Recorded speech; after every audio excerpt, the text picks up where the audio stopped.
few of the incense. There's bay.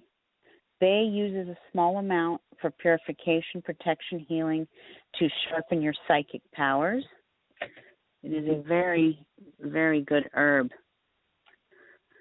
And my broom sister is coaching me on what to say for the next little feed here on oils. And that's all good. But those are some basics on incense. Now, I have a book that is so old you wouldn't even you can hardly tell what it is anymore. It's that old. But for any of you out there that are that want to start practicing some basic magic and doing things for protection of your home and your family and whatnot, I'm going to recommend two books. They're very basic books. I've had them for over 25 plus years. That's why they look like they've been through war. The pages are all chingered and everything. But this is called The Magic of Incense, Oils, and Brews, and it's written by the late, great Scott Cunningham. And for all of you pagans out there like myself, you know who he is. He was one of I call him kind of the forefathers of paganism back in the 70s and 80s. He's written some incredible books. And unfortunately, I believe we lost him maybe in the early 90s. So he's no longer with us. But his books, his spirit, and his memory live on. And I highly suggest you look into the book, The Magic of Incense, Oils, and Brews, A Guide to Their Preparation and Use by Scott Cunningham. Very, very good book. Now I'm going to jump down now to essential oils. And like I said, I've been using an essential oil all day today to help my toothache. It's worked wonders. Essential oils, they date back thousands of years and are quite popular these days. They are basically fragrant plant material that is slowly heated and then set in jars. However, how do I say this? Not all oils are alike, okay? So first off, if you're going to use an oil to anoint candles and stuff like that, then you don't want to go with real expensive oils. You want to go to your magical shop and see what they sell. There's all kinds of oils for different spells and different purposes and different meanings. But the thing about oils is that there's different grades of oils. And what I mean by that is there's some oils that you can ingest, and there's some that you cannot. But when we talk about medicinal oils, they have to be pure enough to be taken internally. And not all oils out there are safe enough to be taken internally. And I'm speaking from my own personal experience, and I'm going to use, I'm not here to endorse anybody's product or anything, but I'm speaking from personal use. There's a company called D.T.M, and I have a couple of oils of theirs. I have a breathe oil, which helps with upper respiratory. It's a respiratory blend. I'm telling you, this oil is fantastic when you're sick. I pour a drop of that in my hand, rub it in my palms, and breathe it in.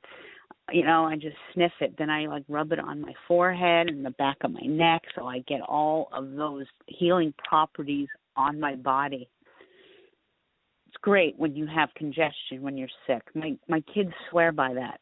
My little Sophia loves the breathe oil. There's another oil I have. I don't have too many of these oils, but in time I will get more of them. Another one is called wild orange. Now, main reason I bought this oil is because it puts us in a better mood. And anyone who suffers from depression or anything like that, this oil is actually an ingestible oil. And I can take it and drop a drop or two in 12 ounces of water and drink it. It's actually good for you. It purifies your system and your body. But it also helps your mood. So I can't elaborate a whole lot on the oils tonight, but I'm hoping in the very near future, and I do know she is listening right now, so I'm going to I would like to have my lovely friend Pam, who not only is a distributor of these lovely oils, but she's also a massage therapist, chakra healer, broom sister, walks a pagan path. She used these oils in her work to treat certain diseases in certain people. And I can't say too much because these are clients and it's personal, it's confidential. But another oil that is very potent and powerful is myrrh and frankincense. Frankincense, and I did have a book that was actually hers that I'm supposed to give back to her that I just want to go over real quick. There are different oils that can treat different problems, so to speak. And, when we're dealing with certain cancers, we can treat it with certain oils. I'm going to use this as an example. Cancer, frankincense, sandalwood, and rosemary. If you swallow 4 to 5 drops of this in each capsule 1 to 2 times per day and use it topically on bottom of feet, I'm not going to say it's going to heal your cancer because that's not what it's going to do. But going to help in the cancer cell growth, it's going to almost, I don't want to say stop it, it's going to benefit. So there's some properties to these things. The skin, anything for the skin, sandalwood, frankincense, oregano, rosemary, and melissa oil, all excellent oils to purify the skin. When we're dealing with people with throat problems, throat. I'm actually specifically talking about certain cancers at the moment. I'm in the cancer section. There's all kinds of different oils that can be treated for different cancers. Now, I'm not saying that this is the all-fix cure. No, there are other factors that go into this. I'm a real big advocate for healing holistically with cancer. I've seen it. I know that the pharmaceutical industry is full of crap. And when someone as popular as Tommy Chong tells me, I was diagnosed with prostate cancer in 2012. They wanted to do this radical treatment on me. It cost me hundreds of thousands of dollars with radiation. He goes, I decided to go and do a $40,000 treatment through, he goes, and don't laugh because it's ironic, hemp oil. Hemp oil, along with a vegan diet and juicing and the proper supplements to take, healed his prostate cancer. So, I'm going to have to do a show on hemp, I think, and cannabis and the healing properties that comes from, too. One of these days. Maybe we'll get Tommy Chong on one of these days. It's really hard to get that man to commit. I've tried. Trust me, I've tried. Now, if you feel like you want to call in and chime in, don't hesitate. The number here is 1-347-308-8626, and that again is 1-347-308-8626. If you want to chime in and say something. But anyway, like I said, I don't recommend this I don't suggest you using this as the only treatment. I suggest you use this in lieu of your medical treatment. It will help, okay? It will help. There's all kinds of different things you can use for these. I mean, they have stuff for cellulite. They have stuff for chronic fatigue, colitis, colds, cholesterol problems. Just a whole array of different types of oils that you can use that'll help. And like I said, the clove oil has done wonders for me. And I will say this, the oils that you use to ingest are not the same oils that you will use to practice your magic with. Okay? Very different. Very different. If you're going to ingest, it has to be the purest of the pure. So remember that. And like I said, I'm no doctor. I'm just a paranormal investigator and a witch, and I see things through very different eyes than most. And go out there and search it out for yourself.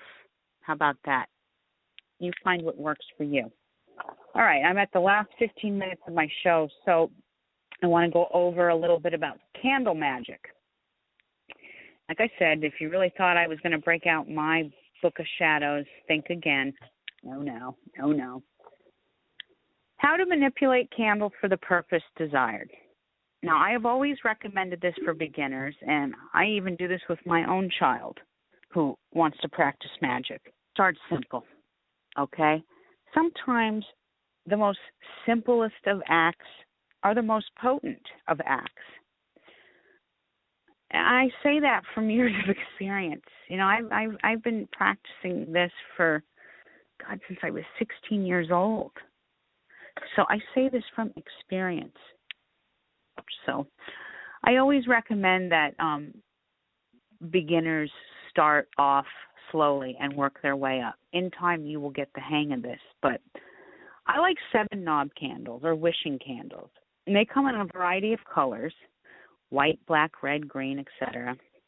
And they can be used 7 times for 7 different spells or 7 different wishes, depending on what you want to do. Now, I have one here sitting next to me. It's white and it has 7 knobs on it. And I'm really ashamed to tell you that my 14-year-old this afternoon says, you know, that candle looks really funny. You know what it looks like? God, Maya. Okay, yes, I do know what it looks like.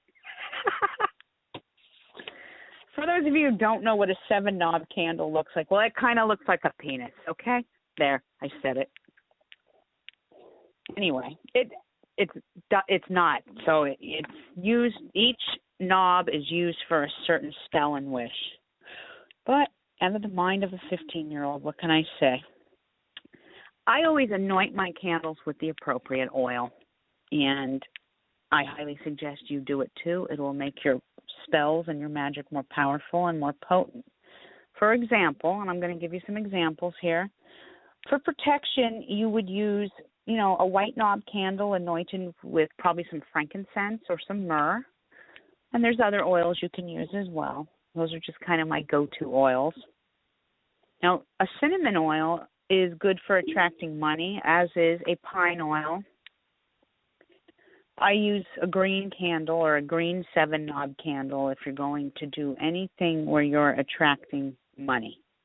And I always say this, and I think I say this every week, you guys, watch the moon. If you're going to want to do a money spell or to draw abundance into your life, from the new to the full. Protections, I was just taught this because I always thought protection spells could only be done in a wanting. Protection can be done anytime in the moon. Banishing, on the other hand, has to be done in the wanting, preferably the dark phase. I talked about cinnamon oil. Love oils. Dragon's blood is a good one, and I absolutely love dragon's blood. Dragon's blood is my go-to oil for a lot of things. I mean, not only does it raise sexual potency, it's used for protection. You know, it's used for a great many things. Love, exorcism. It is a very good love oil, though. I will say that. So, and like I said, 7-knob red candle anointed with dragon's blood is a good start. And on that note, I have to interject this because I've had a lot of people in the last several months come at me wanting to pay me to do spells for them, love spells. And I'm glad I came to this topic because I want to discuss this with everybody. I have no problem doing a spell for someone to bring love into their life. However, don't ask me to do a spell on that's going to interject someone else's free will. You know, like I got a crush on Joe, the produce guy at the grocery store, and I need you to do a love spell on him so I can get him. No. That's manipulating someone's free will, and you cannot do that. Now, if you're in a relationship with someone and you want to make the love or the marriage or the sex even better, then by all means, you incorporate their name into the spell. You're with that person. But if you're not with a person and you're trying to manipulate another person, being an astrologer, you should know, I know better. it will not work out the way you want it to, and it may backfire on you.